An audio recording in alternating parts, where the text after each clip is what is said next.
کہ تو یہ اس لیے یہ وہاں بھی سلفیوں نے جو ہے موسٹلی یہ لوگ جتنے پروفٹ کی فیملی ممبرس تھے ان کی جو گریوز تھی ان سب کو انہوں نے ڈسٹروائے کر دیا. آج بھی جو ہے جتنی بھی جو اینشینٹ مونومنٹس ہیں، آرٹیفیکٹس ہیں، اسٹرکچرز ہیں، ان کو یہ پہلے ڈسٹروائے کرتے ہیں. تو یہ بڑے خلاف ہیں اس کے. اور پھر یہ لوگ کچھ اس طرح کے ڈاکٹرز سے بلیو کرتے ہیں تکفیری مطلب جو مسلمانوں کے اندر بھی جو بیسک جو ان کا ورژن ہے اسلام کا اسٹرکٹ سلفی اس میں نہیں مانتا، اس کو آپ مار سکتے ہیں تو وہ واجب القتل ہو جاتا ہے. پھر یہ بلیو کرتے ہیں البارہ ول بارہ، مطلب love for Muslims and hatred for non Muslims کا. اس طرح کے ان کے ڈاکٹرز ہیں. تو بہت ہی ایک کٹر اور بہت ایکسٹریمسٹ وچار دھارا میں بلیو کرنے والے لوگ ہیں. ٹھیک ہے. دیوبند کا اتپتی بھارت میں ہوئی تھی، ٹھیک ہے، سہارنپور کے اندر. اور وہ بیسیکلی سلفی وہابیوں کی وچار دھارا کے کافی قریب ہیں. اور اہل حدیث دیکھیے تکفیر نہیں کرتے ہیں. بریلوی حضرات کی یا دیوبندی حضرات کی یا جو بھی مخالف فرقے ہیں تکفیر نہیں کہتے، ان کو کافر نہیں کہتے. کہیں بھی آپ نے نہیں سنا ہوگا کہ اہل حدیث نے کسی نے جذبات میں اکا دکا کہہ دیا ہو تو الگ بات ہے، لیکن جماعت اہل حدیث اصولی طور پر اور مجموعی طور پر دوسروں کی تکفیر نہیں کرتی، یعنی بریلیوں کو کافر نہیں کہتے. یہ بنیادی نقطہ ذہن میں رکھیں. سوال یہ تھا کہ ایک ایسا شخص ہے جو جس کا عقیدہ خراب ہے، جو قبر پرستی پہ ہے، جو اس کا شرک عقیدہ شرک اکبر کرتا ہے وہ، اور وہ اس حال پہ مر گیا، تو کیا ہم اس کی دعا مغفرت کر سکتے ہیں؟ ہمارا بہت خاص دوست تھا ویسا. یہ سوال تھا بھائی. اگر اس کی تکفیر نہیں ہوئی ہے، بھائی اس کی اگر تکفیر نہیں ہوئی ہے، علماء نے اسے کافر نہیں کہا ہے، تو اس کے ساتھ مسلمانوں جیسا ہی معاملہ کیا جائے گا. ظاہر سی بات ہے کہ آپ اس کی جنازہ تو پڑھیں گے نا، مسلمان کی قبرستان میں دفن کریں گے، اور سب سے بڑی بات یہ کہ ان کی وراثت ان کے بچوں میں تقسیم ہوگی. تو سارا معاملہ ان کے ساتھ مسلمانوں جیسا کیا جائے گا. تو جب مسلمانوں جیسا سارا معاملہ کیا جا رہا ہے، مسلم قبرستان میں تدفین ہو رہی ہے، ان کا جنازہ پڑھا جا رہا ہے، ان کے ورثہ میں ان کی وراثت تقسیم ہو رہی ہے، تو یہ سب کچھ ہو رہا ہے، تو ظاہر سی بات ہے آپ دعا بھی کر سکتے ہیں. دعا کر سکتے ہیں. اور ایسا شخص ہے جس کو باقی دعا کرنے کا یہ مطلب نہیں ہے. دیکھیے اللہ تعالیٰ کے یہاں کنفرم ہوگا کہ وہ ان کا کفر شرک کس درجے کا تھا اور ان کو جنت میں ملے گی یا ہمیشہ کے لیے جہنم. وہ اللہ تعالیٰ فیصلہ کرے گا. وہ فیصلے اللہ تعالیٰ کے، ہمارے نہیں ہیں. ہم جو ہے ظاہری اعمال دیکھ کر ہم صرف عمل پہ حکم لگاتے ہیں. عامل کو منشن کر کے کوئی حکم ہم نہیں لگاتے. جس پر جو ہے علماء نے باقاعدہ ان کی زندگی میں حجت قائم کر کے حکم نہیں لگایا، تو ہم حکم نہیں لگاتے. ہم صرف ان کے اعمال پہ حکم لگاتے. ان کا کیا مسئلہ ہوگا اللہ کے یہاں طے ہوگا. ہم دعا تو کر سکتے ہیں انشاءاللہ ان کے لیے. بالکل کر سکتے ہیں بھائی. جب تک تکفیر نہیں ہوئی کسی شخص کی، جب تک آپ دعا کر سکتے ہیں. مسلمانوں کی قبرستان میں تدفین. آج یہ بتائیے مجھے بتانا، سوریے ایک بات بتاؤں میں، یہ جو کیا کہتے ہیں مرغا کاٹ کے بیچنے والے نا، مرغا جو بیچتے ہیں گوشت وغیرہ، یہ اکثر لوگ دکانیں ان کی ہوتی ہے نا جو یہ قبروں میں جا کے سجدہ کرتے سب کرتے ہیں. کوئی بھی دھاڑ مرغا لے کے آ رہا ہے، بکرا کا گوشت لے کے آ رہا ہے، کھا رہا ہے، کوئی فکر نہیں اس کو کوئی فکر نہیں ہے. اور دوسرے چند مسائل میں بار بار یہ سوال کرتے ہیں کہ ان کے جنازہ پڑھ سکتے کہ نہیں، ان کے لیے دعا. بھائی آپ کو مرغا لانا اس ٹائم فکر نہیں ہوتی ہے؟ آپ چکن لے کے آتے ہیں اور مٹن لے کے آتے ہیں تو فکر نہیں کرتے ہیں کون ہے، کس کی دکان ہے. وہاں کوئی کھانے پینے کا مسئلہ ہوا، پیسے کا مسئلہ ہوا تو کھانے کا مسئلہ ہوا، مرغ کا چکن کا کوئی تحقیق نہیں، وراثت کا مسئلہ کوئی تحقیق نہیں، کچھ نہیں. سب آنے دو، پیسہ آنے دو، چکن آنے دو. اب یہ جو عقیدے کا مسئلہ ہے، جو بحث کا مسئلہ ہے، نہیں وہ تو مشرک تھا، کافر تھا، دعا کریں کہ نہ کریں، یہ بہت بڑی زیادتی ہے. مجھے حیرت ہوتی ہے کہ کچھ ایسے بدتمیز لوگ ہیں جو اپنے باپ کے بارے میں کہتے ہیں کہ میں اس کا جنازہ نہیں پڑھوں گا. اتنے بڑے اہل توحید والے ہوتے ہیں، کہتے ہیں میں اس کا جنازہ نہیں پڑھوں گا کیونکہ مشرک ہے، اور اس کی وراثت لے کے بیٹھ جاتے ہیں. وہاں یہ ڈائلاگ نہیں بولتے کہ میں ابا کی وراثت نہیں لوں گا کیونکہ وہ مشرک تھے. تو جنازہ پڑھنا ہوا تو بڑے بڑے موحد بن گئے، ابا کو مشرک بنا دیا، وراثت لینا ہو تو مسلمان بنا دیا ان کو. تو یہ تکفیری سوچ نہیں رکھنا چاہیے. تکفیر مت کیجیے، آپ کا کام نہیں. کسی شخص کی تکفیر مت کیجیے، اور تکفیر کا جو اس کا لازمی تقاضا ہے اس کو اپلائی مت کیجیے. آپ اعمال پہ حکم لگائیے. یہ ہمارا کام ہے کہ یہ عمل غلط ہے، شرک ہے، کفر ہے، بس وہیں پہ رک جائیے. ان کے لیے ہم بعد میں جو عیسیٰ علیہ السلام کے لیے جو ثابت چیزیں وہ کر بھی سکتے ہیں انشاءاللہ، جیسا کہ صدقہ وغیرہ کرنا، وہ انشاءاللہ وہ بھی کر سکتے ہیں ہم ان کے لیے.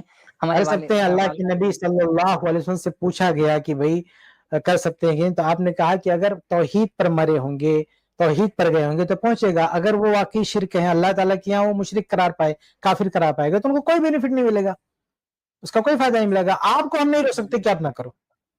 بالکل میں دعا کروں گا انشاءاللہ. ہمارے خاص دوست ہیں. شکریہ. شیخ بیت اللہ السلام علیہ بولتے ہیں نا کہ جو تعویذ مان لیجیے کوئی تعویذ کا بزنس کرتا تھا، ان کی میں ویڈیو دیکھ رہا تھا، انہوں نے کہا تھا کہ اگر کوئی تعویذ کا بزنس کرتے کرتے مر گیا تو ہم اس کا جنازہ پڑھ سکتے ہیں کیونکہ وہ جو ہے اس پہ تکفیر جو ہے مطلب حجت قائم نہیں ہوتا اسی لیے. تو میں نے ان کو ویڈیو دکھایا تو بولے کہ وہ کیسے بول دیے کہ مشرک کا جنازہ پڑھ سکتے ہیں, قرآن کے خلاف بولے, وہ ہم سے بات کرائیے ان کا.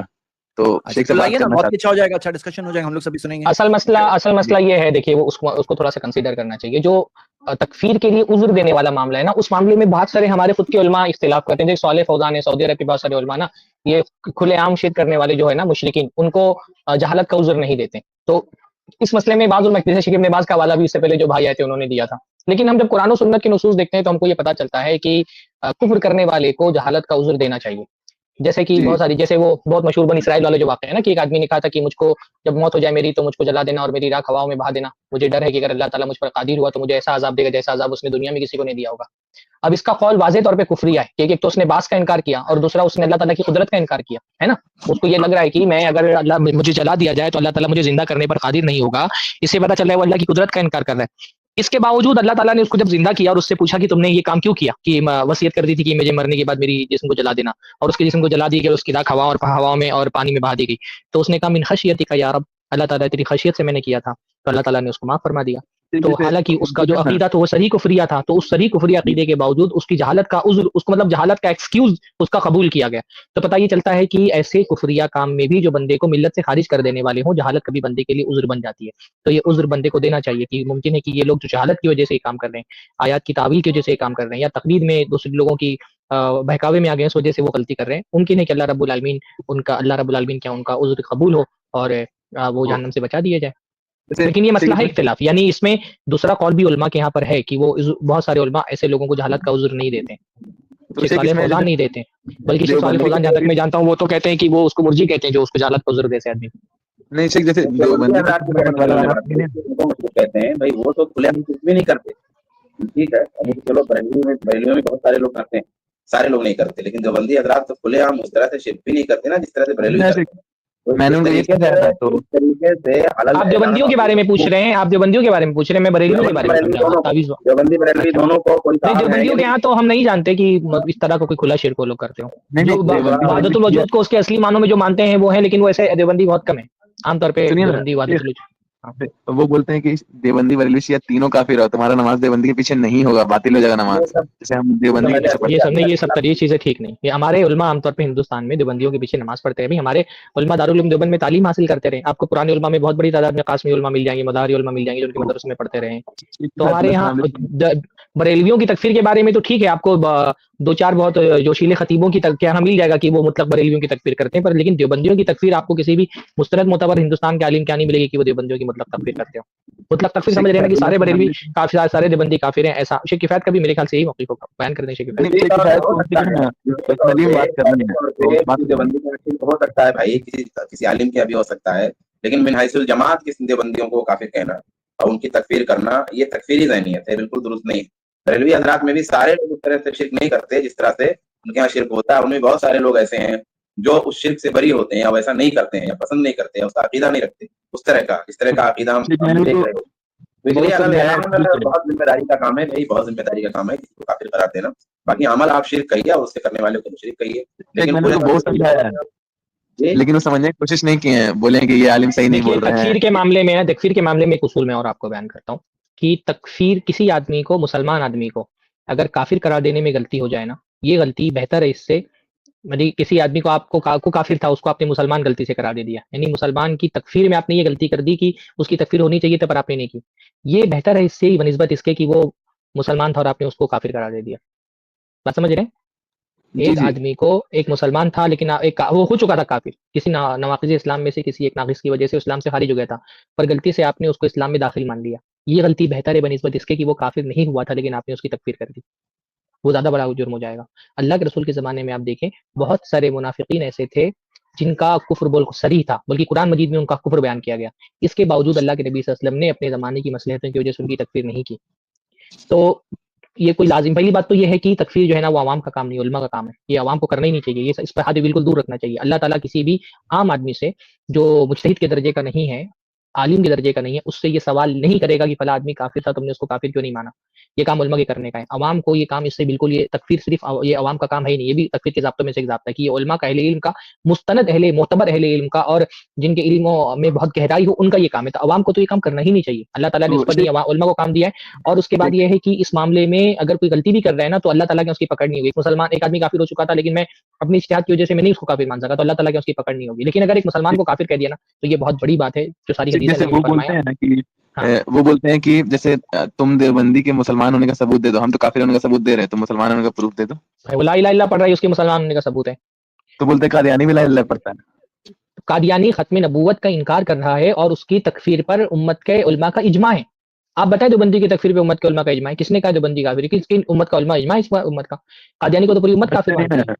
سمجھتے نہیں کیسے سمجھایا تو جائے. وہی اسی لیے تو سمجھا رہے ہیں ہم نا، جس کا من ثبت اسلامہ بیقین، جس کا اسلام یقین کے ساتھ ثابت ہو جائے، اس کو بغیر یقین کے اسلام سے خارج نہیں کیا جا سکتا. قادیانی کو ہم اسلام سے خارج کرتے ہیں کیونکہ اس کے خارج ہونے پر یقین ہے ہم کو، اس کے تکفیر پہ اجماع ہوا ہے. دیوبندیوں کے کافر نہ ہونے پر اجماع ہے. میں یہ دعویٰ کر رہا ہوں کہ کس امت میں اجماع ہے معتبر علم کا کہ دیوبندی کافر نہیں ہے، اسلام میں داخل ہے.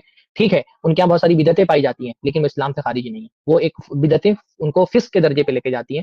یہ امت کے جو ہے نا وہ بدعتی فرقوں میں سے ہیں، نہ کہ اسلام سے خارج ہے. ہم ان کو امت کا حصہ مانتے ہیں. اچھا، مسلمان گھر میں پیدا ہوا صحابہ کے زمانے میں جو مسلمان گھر میں پیدا ہوئے، پڑھے بڑھے، اس پہ رہے، تو ان کو نئے سرے سے کلمہ بھی، تو اگر وہ سمجھتے ہو کہ میں نئے سرے سے کلمہ دیوبندی پڑھے اور ان پہ سامنے آ کے اعلان کرے، مسلمان گھر میں پیدا ہوا تو پھر وہی مانا جائے گا. مسلمان گھر میں پیدا ہوا تو مسلمان گھر میں پیدا ہوا، اللہ نے فرمایا من صلی صلاتنا واستقبل قبلتنا، جو ہماری نماز پڑھے، ہمارے قبلے کی طرف چہرہ کرے، تو وہ مسلم ہے. اللہ کے نبی صلی اللہ علیہ وسلم نے فرمایا وہ مسلم ہے. قادیانیوں کو ہم صراحت کے ساتھ انکار. جی جی، بارک اللہ. ہم اسلام کی دلیل میرے خیال سے کافی اچھا ڈسکشن ہو گیا اور کافی مسئلہ واضح ہے. معاویہ بھائی آگے آپ اور وہ سٹریم دیکھیے انشاءاللہ. جزاکم اللہ خیر. آئی پلس ٹی وی کے پینل کے تمام علماء اکرام کا جزاکم اللہ خیر. تو آپ لوگوں نے سنا کہ اہل حدیث سلفی علماء جو ہے وہ تکفیری نہیں ہوتے اور متشدد نہیں ہوتے، اور ان لوگوں کا اہل حدیث سلفیوں کا ہمارے اور اہل حدیث سلفیوں کا کسی بھی طرح کے متشدد گروپ سے کوئی تعلق نہیں ہوتا، بلکہ یہ لوگ خالص اسلام کو فالو کرتے ہیں جو سیدھا سادہ اسلام ہے. تشدد کی راہ اختیار نہیں کرتے اہل حدیث سلفی. اور سیاست سے خاص طور پہ جو سیاسی معاملات ہوتے ہیں ان سب سے اہل حدیث جو ہے وہ بہت دوری اختیار رکھتے ہیں. سیاست سے ہمارا اہل حدیث سلفیوں کا کوئی لینا دینا ان جو سیاسی معاملات سے، جو سیاسی گروپ ہوتے ہیں، متشدد گروپ ہوتے ہیں، ان سب لوگوں سے اہل حدیث بری ہوتے ہیں. اور اگر کوئی گروپ جو ہے وہ تشدد اور کٹر پنتھی کی راہ اختیار کرتا ہے تو وہ سلفی نہیں ہوتا. سلفی کبھی یہ کام نہیں کر سکتا.